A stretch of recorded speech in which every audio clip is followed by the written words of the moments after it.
안녕하세요. 까치살모입니다. 저는 지금 머리가 너무 아픈데요. 아마 오늘 이 이야기를 하면 여러분은 저를 질타하실 것입니다. 벌써 몇 번째 말을 바꾸느냐고 분명히 이야기하실 것입니다. 그런데 여러분도 알아야 하는 건 지금 우리가 다루는 건 우리나라 군사 무기의 최신 소식이고, 그리고 우리나라 군사 무기에 관한 많은 정보들은 기밀이라는 이름으로 가려져 있습니다. 그래서 저는 극히 적은 퍼즐의 한 조각 같은 정보를 가지고 많은 걸 추론해야 하고 그걸 해석해서 여러분에게 전달해야 합니다. 그래서 공개된 퍼즐에 따라서는 저의 말은 계속 바뀔 수밖에는 없습니다. 당장 이번 경우가 대표적인데요. 분명 UAE는 우리와 650억 달러, 그러니까 우리 돈으로 93조 원 가량의 협력을 하기로 했고, 그 중에서 방산 분야 협력만 350억 달러, 그러니까 대략 50조 원에 달하는 협력을 하기로 했습니다. 그리고 중동 현지 언론에 따르면 또 그 중에서 대략 22조 원 정도가 KF-21에 관한 협력이라고 했는데요. 그래서 저는 처음에는 그 협력이 KF-21 블록3를 개발하기 위한 협력일 거라고 이야기했고, 또 그 다음에는 KF-21 블록2를 UAE 현지에서 라이센스 생산하려 하는 거라고 이야기했으며, 또 최근에는 UAE가 KF-21 블록2의 개발에 참여를 해서 우리 KF-21의 핵심 소스 코드를 받으려 한다는 이야기를 한 바가 있는데요. 그런데 이번에 저는 또다시 제가 한 말을 바꾸어야 할 것 같습니다. 무엇이냐면 이번에는 또 다른 퍼즐 한 가지가 밝혀졌기 때문입니다. 그래서 오늘은 그 이야기를 해볼까 합니다. 그런데 그 이야기를 하기에 앞서서 여러분도 알겠지만 우리는 기존의 폴란드를 위해서 사거리 300km급인 수출용 전술탄도미사일 CTM-290을 개발하고 있는데요. 그런데 재작년에 사우디 측에서 사거리 500km급의 전술탄도미사일 공급을 요청해왔고, 그래서 우리는 CTM-500이라는 신형 사거리 500km급 수출용 전술탄도미사일을 개발하기 시작했고, 그리고 당연히 사우디가 가장 먼저 이 미사일을 도입한다고 하는 소식이 나왔는데요. 아랍 국방 매체 디펜스 아라빅에 따르면 현재 사우디는 우리와 사거리 500km인 CTM-500 전술탄도 미사일 도입과 그리고 장보고3 잠수함 도입 협상에 속도를 내고 있고, 사실상 이 두 무기의 도입에 대한 문제를 확정짓고 있다고 하는데요. 그런데 또 이번에는 폴란드에서 CTM-500을 도입할 거라는 소식이 나왔습니다. 이번에 폴란드에서 디펜스 24데이라는 컨퍼런스가 열렸는데, 이 자리에서 하나는 CTM-500을 소개했고, 현지 군사 전문가들은 폴란드도 CTM-500을 도입할 거라고 하고 있습니다. 이로써 아예 천무다련장을 도입할 때부터 CTM-500을 도입하기로 확정한 노르웨이까지 하면 지금까지 CTM-500을 도입하기로 확인된 나라만 3개 나라이고요. 사실상 우리나라에 천무를 도입하면서 천무에서 발사되는 가장 사거리가 긴 탄도미사일을 도입하지 않는다는 건 말도 안 되는 이야기이기는 합니다. 그래서 공식적으로만 3나라이지 앞으로 천무를 도입하는 나라들은 전부 CTM-500을 도입한다고 봐야 할 것이고요. 그리고 당연히 바로 이 CTM-500의 존재가 우리 천무의 수출에 엄청난 기여를 하게 될 것입니다. 한마디로 말해서 CTM-500 때문에 천무를 도입하는 나라도 있을 거라는 것입니다. 그리고 이것과 관련해서 이번에 에스토니아는 우리 천무를 추가 도입하기로 했네요. 몇 달 전에 에스토니아는 우리 천무 6대를 도입하기로 했는데 이번에 3대를 추가 도입하기로 했다고 합니다. 6대를 도입하고 불과 5개월 만에 추가 도입이라고 하는데 왜 굳이 이걸 나누어서 계약을 한 건지는 저도 그 이유는 모르겠습니다. 그리고 이번에 미국에서 건국 250주년을 기념해서 관함식을 주최하는데요. 이번 관함식에는 우리나라에서는 해군의 이순신급 구축함 문무대왕급 한 척만 참여한다고 합니다. 어떻게 보면 혈맹이라고 할 수 있는 우리나라에 미국 관함식 참여로는 참 조촐하다고 할 수 있는 게 아닌가 합니다. 보통 미국이 관함식을 거행한다면 독도급 상륙함이나 아니면 이지스함, 또 못해도 한 척이 아닌 몇 척의 군함을 보낼 것 같은데 고작해야 이순신급 구축함 한 척이라니. 참고로 이번에 열리는 관함식은 미국에서 개최된 7번째 관함식으로 한마디로 제7회 관함식입니다.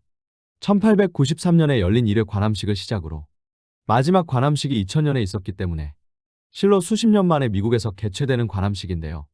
아무튼 군사 퍼레이드 같은 걸 좋아하는 트럼프 때문에 열리는 관함식이라고 할 수 있고, 미국에서 수십 년 만에 개최하는 관함식에 고작 구축함 한 척을 보내는 건 참 조촐하기는 하네요.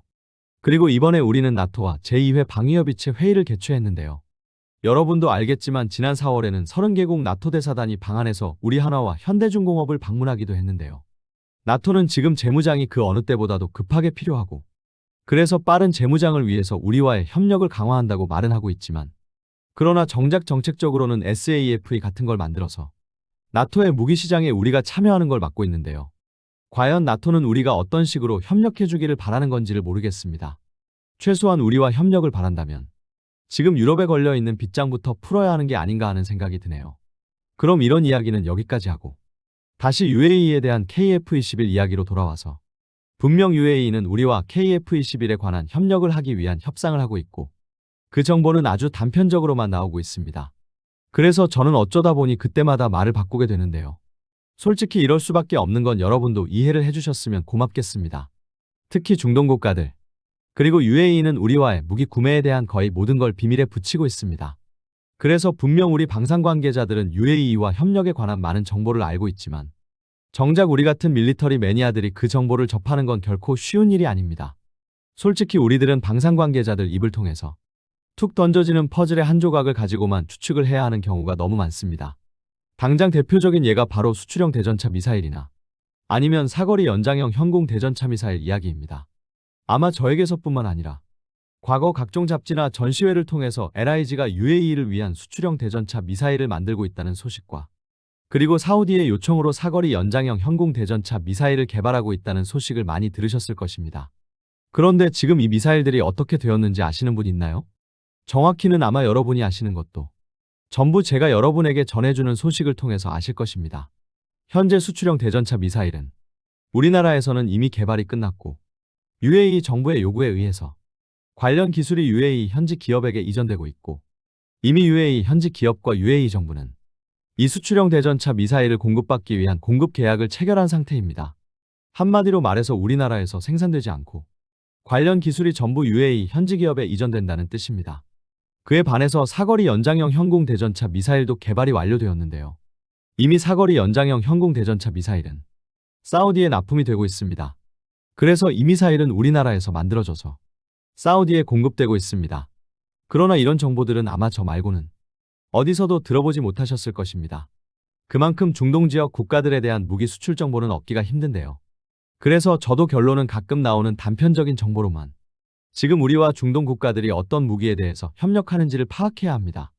그래서 저도 나와 있는 정보로만 판단을 하다 보니 새로운 정보가 나오면 계속 말을 바꾸게 되는 것입니다. 그러니 이 점은 이해해 주셨으면 감사하겠습니다.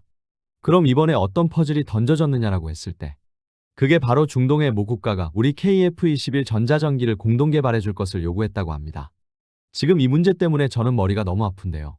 그럼 제가 왜 머리가 아프냐라고 했을 때 우선 중동의 모 국가는 두말할 것도 없이 UAE일 것입니다. 왜냐하면 지금 우리의 KF-21에 관해서 구체적인 협의를 하고 있는 중동 국가는 UAE뿐이기 때문입니다. 그럼 전자전기는 무엇이냐라고 했을 때 결론은 UAE는 우리의 KF-21 블록2의 개발에 참여를 해서 KF-21 블록2의 핵심 소스 코드를 이전받기를 희망하고 있는데요. 특히 그 중에는 KF-21 블록2를 기반으로 하는 전자전기 개발 사업도 포함인 것입니다. 그럼 이게 무슨 의미냐? 이제부터 엄청나게 머리가 아파오는데요. 여러분도 알겠지만 지금 우리는 대한항공과 LIG가 원격 지원 전자전기라고 해서 글로벌 6500 비즈니스 여객기를 바탕으로 전자전기를 개발하는 사업을 하고 있고 그 중에서 핵심인 전자전 장비는 LIG가 중심이 되어서 개발하고 있는데요. 그래서 우리가 지금 개발하고 있는 전자전기는 비즈니스 여객기를 기반으로 개발 중입니다.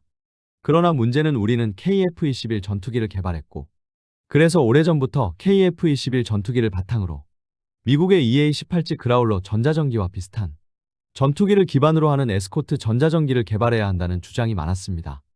그래서 실제로 우리는 국방과학연구소가 중심이 되어서 KF-21을 바탕으로 전투기 기반의 에스코트 전자전기를 이미 개발하고 있고 그 사업은 에스코트 제머용 지능형 재밍 발생 및 송신 기술이라는 사업으로 작년인 2025년부터 시작해서 2029년까지 개발하는 사업입니다. 이 개발은 지금 LIG가 개발하는 전자전 장비를 전투기급 포드형 제머에 탑재하는 방식으로 개발되며 국방과학연구소에 따르면 총 3개의 대역대별 전자전 포드를 개발한다고 하는데요. 그래서 우리는 이미 KF-21 에스코트 제머의 개발에 들어가 있는 상태입니다.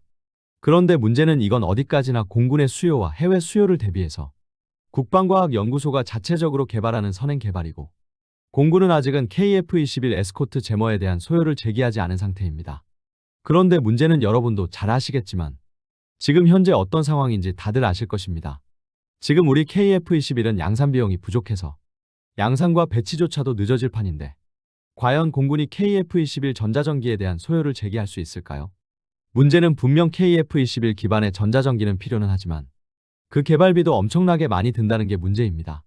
그럼 KF-21 전자전기를 개발하는 데는 얼마의 비용이 들어갈까요? 과거 업체 관계자의 증언에 따르면 KF-21 전자전기를 개발하는 데는 수천억에서 수조 원이 들어간다고 합니다. 이게 무슨 말일까요?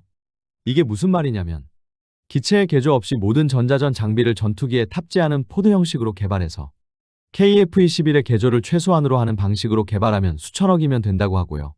미국의 에스코트 전자전기인 EA-18G 그라울러 같이 전자전 안테나를 전자전기의 기체에 탑재하는 그런 본격적인 개발을 하게 되면 수조 원이 들어간다는 것입니다. 이게 무슨 말이냐면 간단하게 이야기해서 전자전기가 적의 레이더를 제밍하기 위해서는 우선 적의 전파 정보를 수신할 수 있는 수신 장비가 필요하고 그 수신 장비에서 수신한 신호를 바탕으로 전자전을 수행하는 제밍 장비가 필요하게 됩니다.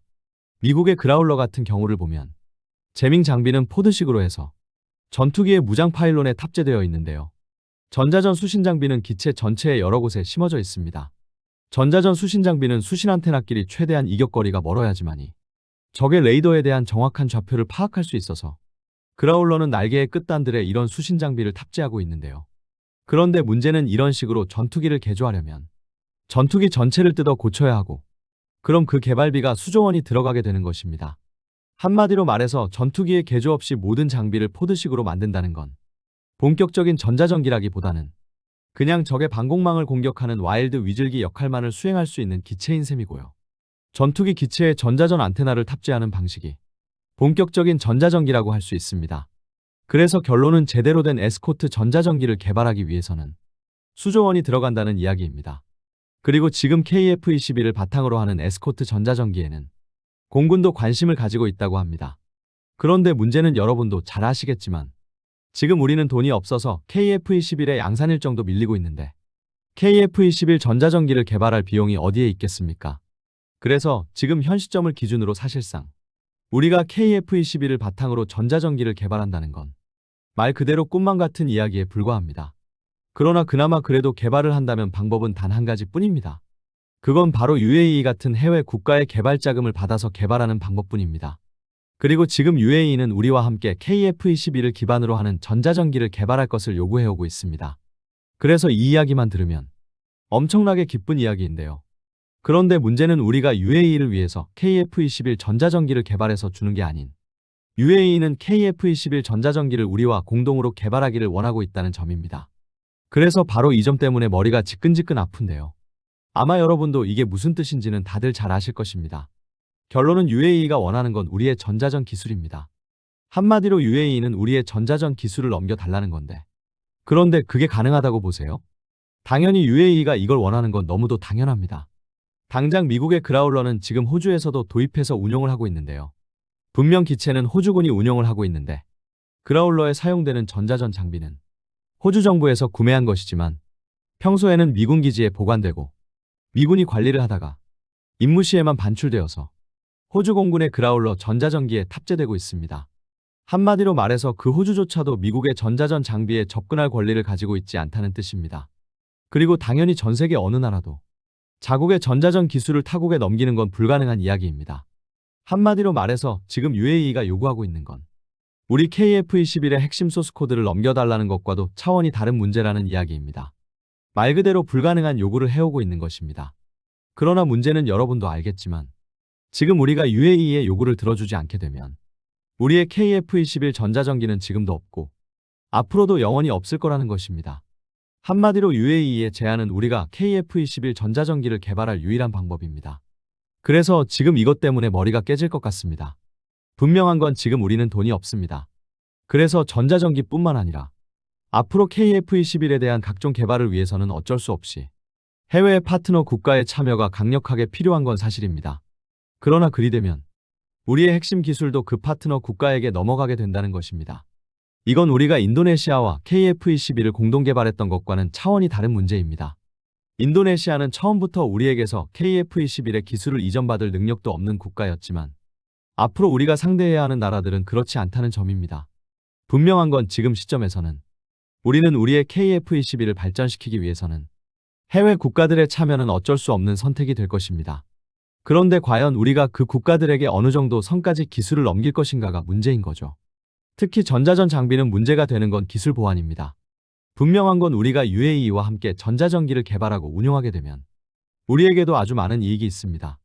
당연히 그 개발비를 UAE로부터 지원받을 수 있는 건 물론 우리는 우리가 획득한 전파 정보 말고도 UAE가 획득한 전파 정보도 공유를 할 수 있게 됩니다. 이번 이란 전쟁으로 인해서 앞으로 UAE의 가장 강력한 적은 이란이 되게 되었습니다. 그래서 당연히 UAE는 이란에 대한 전파 정보를 수집할 것이고 이란은 북한과 많은 군사 교류를 하는 나라이기 때문에 그 정보는 우리에게도 상당히 중요한 정보이기는 합니다. 그런데 문제는 UAE 군대는 다국적으로 이루어져 있고 파키스탄 등 그 출신 성분을 믿을 수 없는 많은 사람들로 이루어져 있다는 점입니다. 아무리 우리가 UAE 정부를 믿는다고 해도 이런 다국적인들로 인해서 우리의 전자전 장비의 기술이 타국에 유출될 가능성은 충분합니다. 그래서 이건 결코 쉽게 결정할 문제가 아닙니다. 그래서 저는 이 문제 때문에 머리가 아픕니다. 분명 우리도 KF-21 기반의 에스코트 전자전기가 필요한데 문제는 우리는 돈이 없어서 개발할 방법이 없고 그렇다고 제3국을 전자전기 개발에 참여시키면 그 핵심 기술이 제3국에 넘어가는 거라 너무 머리가 아프네요. 여러분은 이 문제를 어떻게 해야 한다고 생각을 하시나요? 우리는 KF-21 기반 전자전기 개발을 포기해야 하는 걸까요? 아니면 제3국에 우리의 전자전기 기술을 넘기는 한이 있어도 KF-21 기반의 전자전기를 개발해야 할까요? 정말 너무 많은 고민을 하게 하는 문제 같습니다. 이상 영상 봐주셔서 감사합니다.